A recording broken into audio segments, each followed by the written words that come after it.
एक 28 साल का नौजवान जिसकी शादी की उम्र थी, घर वाले उसके लिए रिश्ता देख रहे थे। सब कुछ ठीक चल रहा था कि अचानक से युवक लापता हो गया। कुछ दिनों तक घर वालों ने उसकी तलाश की, जिसके बाद पुलिस के पास पहुंचे और गुमशुदगी की रिपोर्ट भी दर्ज कराई। आखिरकार पुलिस ने भी उसकी लंबी तलाश की, सर्चिंग की, मामला न्यायालय तक पहुंचा। 8 अधिकारियों ने जांच की, लेकिन उस युवक के मामले में ये था कि घर वालों का आरोप था कि उसी के गांव के 5 लोगों ने हत्या कर दी। परंतु उस मामले में अचानक से ऐसा खुलासा हुआ कि वो युवक जीवित मिला और वह भी अलग भेष में। जिस प्रकार से गांव में रहता था वो वेशभूषा नहीं, बल्कि वो अलग परिवेश में मिला।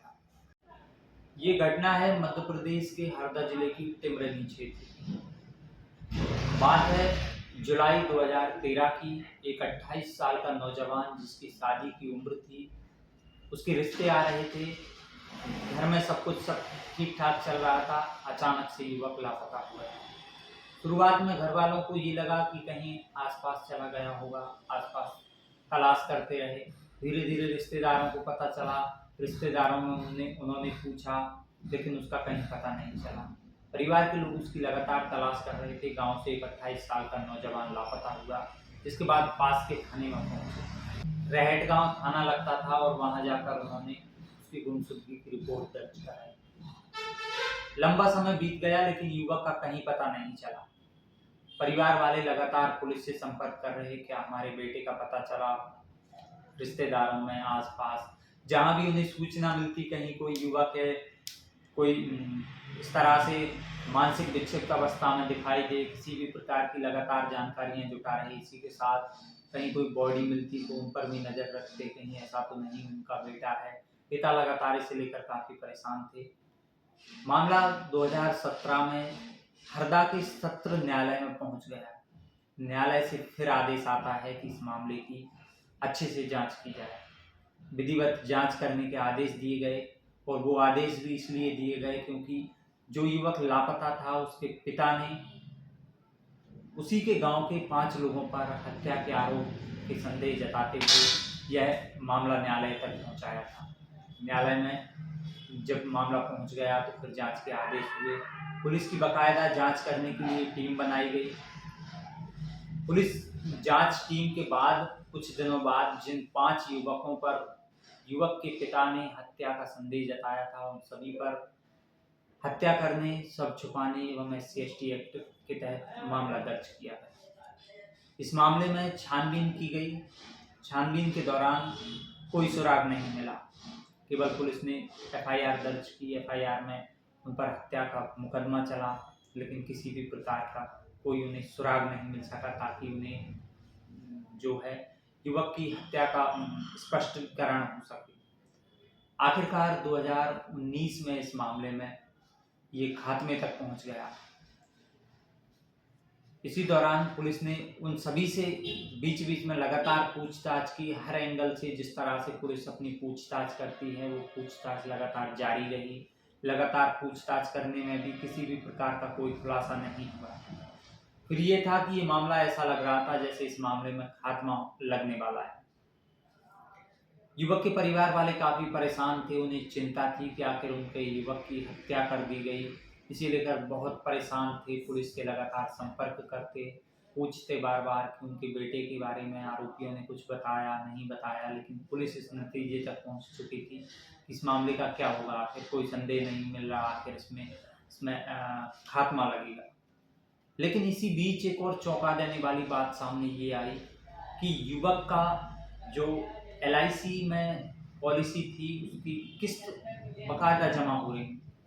ये पुलिस के लिए एक पॉइंट था और पुलिस ने उसी एंगल पे जांच शुरू की। सबसे पहले उस LIC एजेंट के पास पहुंचे। LIC एजेंट से जाकर पूछा, ये पैसे कौन दे रहा है, कहाँ से जमा कर रहा है।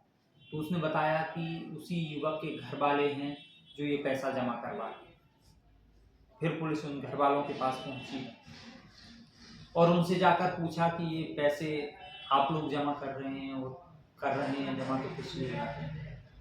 तो संदेह के आधार पे पूछताछ की गई तो घर वालों ने भी उसी जो एजेंट था, LIC एजेंट, उसी को बता दिया कि शायद वो ही पैसे जमा कर रहा है। खैर उसमें आगे कुछ अधिक जानकारियां नहीं मिली। ये वक्त लंबा बीतता हुआ चला गया। अब 2023 आ गया। 2023 तक लगभग 8वें अधिकारी थे जो इस मामले की जांच कर रहे थे। 7 अधिकारी पहले इससे पहले जांच कर चुके थे। अब 8वें अधिकारी आ चुके थे। 8वें अधिकारी ने फिर से वही तरीका, उन जो 5 संदेही थे उनसे पूछताछ की, पूछताछ शुरू की, पूछताछ का सिलसिला चला, लेकिन कोई सफलता हाथ नहीं लगी। जो एसडीओपी 8वें नंबर पर थे, उन्होंने अपना जो जांच का तरीका था वो फिर से बदला। अब ये हुआ कि उस जो युवक लापता था, जिसकी हत्या की जानी बता रही थी, उन्होंने उसके बारे में पूछताछ शुरू कर दी कि आखिर युवक का चाल चलन कैसा था, किस तरह से रहता था, लोगों से व्यवहार कैसा था, ये सब बारे में उन्होंने पता किया। इस पूछताछ के दौरान पुलिस के सामने कुछ इस तरह का खुलासा हुआ। लोगों ने बताया कि उसका जो चाल ढाल था, जो चाल चलन था, वो कुछ अलग तरीके का था। जो अलग तरीके का था तो फिर पुलिस ने उसकी इस बारे में पूछताछ करने के बाद फिर से जांच शुरू कर दी। सबसे पहले पुलिस ने इसकी पड़ताल वहाँ के किन्नरों से की। किन्नरों के पास पहुंचे, फोटो, पैम्पलेट, हुलिया के आधार पर पूछताछ की, लेकिन स्थानीय स्तर पर किसी भी प्रकार से उसका पता नहीं चला। पुलिस ने अपने मुखबिर तंत्र को भी मजबूत किया। जगह जगह मुखबिरों को उसका हुलिया, फोटो बताया कि ये कहीं दिखाई दे, किसी स्थिति में कहीं ऐसा पता चले कि इस प्रकार की कोई बॉडी मिली, कोई भी जानकारी मिले। लगातार ये जानकारी जुटा रहे थे, तभी एक मुखबिर ने पुलिस को चौंका देने वाली सूचना दी। उन्होंने कहा कि जिस युवक को आप मृत मानकर केस चला रहे हो, लगातार जांच कर रहे हो, वो मरा नहीं बल्कि जिंदा है, और वो युवक इस समय दिल्ली में है। पुलिस के सामने ये बात सामने आई तो फिर एक टीम बनाई गई और उस टीम को दिल्ली के लिए रवाना किया गया। वो टीम यहाँ से जाती है और दिल्ली पहुंची। दिल्ली पहुंचने के बाद जो स्थान बताया था, जो एरिया बताया था, उस एरिया में पहुंचकर पुलिस को वो युवक मिल गया। फिर उस युवक को अभी कुछ ही दिन पहले 7 सितंबर को उसे हरदा लेके आए हैं। पुलिस ने उसे लाकर जब उससे ये पूरी घटनाक्रम के बारे में पूछा, सारी चीज पूछी गई, तो युवक ने बताया कि उसकी उम्र 28 साल हो चुकी थी। वह 3 भाई हैं। उसकी बड़े भाई की शादी हो चुकी थी, अब उसका नंबर था और रिश्ते आ रहे थे। घर वाले उसकी शादी के लिए दबाव बना रहे थे, वो शादी करना नहीं चाहता। युवक अपनी अलग दुनिया बसाने का मन बना चुका था और इसी वजह से उसने फैसला लिया। एक दिन अचानक अपने घर से चला गया। अपने घर से जाने के बाद उसी तरह से वो सबसे पहले पहुंचा नासिक, और नासिक पहुंचकर किन्नरों के बीच जाकर रहने लगा। किन्नरों में कुछ समय तक रहा, लेकिन नासिक में ये था कि उसके लिए भाषा की दिक्कत थी। नासिक में अलग भाषा बोलते हैं, हरदा में अलग भाषा बोली जाती है, तो हिंदी भाषा की वजह से उसका कम्युनिकेशन सही नहीं हो सका। इसके बाद वहाँ से वो मुंबई पहुँच गया, लेकिन वही मुंबई में था कि मुंबई में भी उसे इस प्रकार की परेशानी आ रही थी। ये परेशानी बार बार ये भाषा की जो परेशानी थी वो उसके लिए काफ़ी दिक्कत हो रही थी, इसलिए उसने फिर अपना इलाका बदला। वहीं मुंबई के किन्नरों ने उसे बताया कि वह यहाँ से चला जाए और यहाँ से जाकर दिल्ली रहने लगे, क्योंकि दिल्ली में वही भाषा बोली जाती है जो वो युवक बोलता था।